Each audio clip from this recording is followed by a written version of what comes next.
आज Doubtnut app download करें।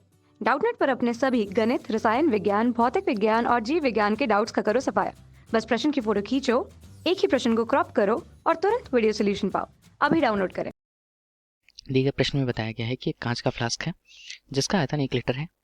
0 degree Celsius ताप पर पारे से उसे पूरा भरा गया है। फ्लास्क एवं पारे को यदि मूलभूत रूप से मिलकर 100 डिग्री सेंटीग्रेड ताप तक गर्म किया जाए तब कितना पारा फ्लास्क से बाहर निकलेगा, इसकी हमें गणना करनी है। कितनी मात्रा, जबकि पारे का आयतन प्रसार गुणांक 1.82 गुणा 10 की घात ऋण 4 प्रति डिग्री सेल्सियस तथा कांच का रैखिक प्रसार गुणांक हमें 0.1 गुणा 10 की घात ऋण 4 प्रति डिग्री सेल्सियस दिया हुआ है। जहाँ पर यदि हम इसे हल करने के लिए सबसे पहले दो चीज़ों की स्थितियों को पहले लिखेंगे। जहाँ कांच का प्रसार गुणांक हमें दिया हुआ है, यदि कांच के प्रसार गुणांक को हम लैम्डा एस से प्रदर्शित करें तथा पारे के आयतन प्रसार गुणांक को, पारे का प्रसार गुणांक हमें दिया हुआ है, जिसे हम यदि पारे के लिए मरकरी m उपयोग में लाएं तब हम यह कह सकते हैं, जिनके मान हमें क्रमशः दिए हुए हैं 1.82 गुणा 10 की घात ऋण 4 प्रति डिग्री सेल्सियस तथा इसका मान 0.1 गुणा 10 की घात ऋण 4 प्रति डिग्री सेल्सियस। इस स्थिति पर यदि हम कांच के फ्लास्क में आयतन में वृद्धि को पढ़ना चाहें तब कांच में पहली स्थिति पर कांच के आयतन में वृद्धि, जहां कांच के आयतन में वृद्धि को डेल V1 से प्रदर्शित करेंगे आयतन के अनुसार, तब इसका मान हमारे लिए V गामा S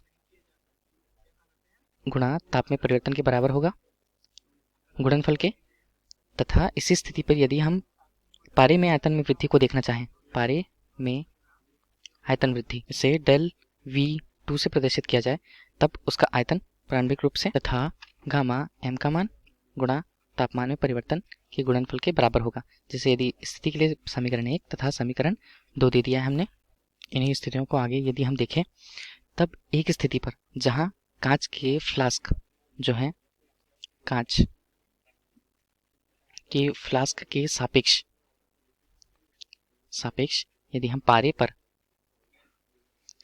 पारे के आयतन में वृद्धि को देखना चाहें, पारे के आयतन में वृद्धि इस रूप में हमें डेल V बराबर डेल V2 ऋण डेल V1 प्राप्त होगा। समीकरण 1 एवं 2 से इनके मान को क्रमशः रखते हुए V डेल T के मान हमें उभयनिष्ठ रूप से प्राप्त होंगे तथा यह मान डेल्टा M ऋण डेल्टा S के रूप में प्राप्त होगा डेल V का मान, जिसे हम समीकरण इन विभिन्न स्थितियों पर समीकरण 3 पर इनके दिए गए मानों को यदि हम रखें तब हमें आयतन के रूप में इनका मान 1 लीटर जो दिया हुआ है V, इसे 1 लीटर को हम 10 की घात 3 मीटर की घात 3 लिख सकते हैं।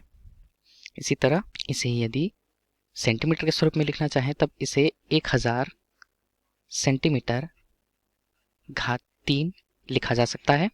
इन्हीं स्थितियों को यदि हम समीकरण 3 पर रखते हैं तब हमें आयतन में परिवर्तन का मान क्रमशः V का मान जो हमें 1000, तापमान में परिवर्तन का मान जो हमें 100 डिग्री सेल्सियस तथा आयतन प्रत्यास्थता गुणांक में अंतर, जहां यह पारे के लिए तथा कांच के लिए अलग अलग दिए हुए हैं, इनका मान क्रमशः हमारे लिए 1.82 ऋण 0.3 इन्हें ही प्रारंभिक रूप से और लिखकर 10 की घात ऋण 4 से हम लिख सकते हैं। इनको संयुक्त रूप से यदि हल किया जाए तब यहाँ पर 10 गुणा 1.82 ऋण 0.3 और आयतन में परिवर्तन का मान इस स्थिति पर हमारे पास लगभग 1.52 सेंटीमीटर की घात 3 के रूप में प्रस्तुत होता है। अतः इस स्थिति पर आयतन में परिवर्तन फ्लास्क से निकले हुए पारे के आयतन को प्रदर्शित करता है, पारे की मात्रा को प्रदर्शित करता है, जिसका मान 1.52 सेंटीमीटर क्यूब हमें दी गई है। यही इस प्रश्न का उत्तर है। धन्यवाद। कक्षा 6वीं से 12वीं से लेकर नीट, आईआईटी, जेई वो एडवांस के लेवल तक 1 करोड़ से ज्यादा छात्रों का भरोसा। आज ही डाउनलोड करें डाउटनेट ऐप या व्हाट्सएप करें अपने सारे डाउट्स 8400 400 400 पर।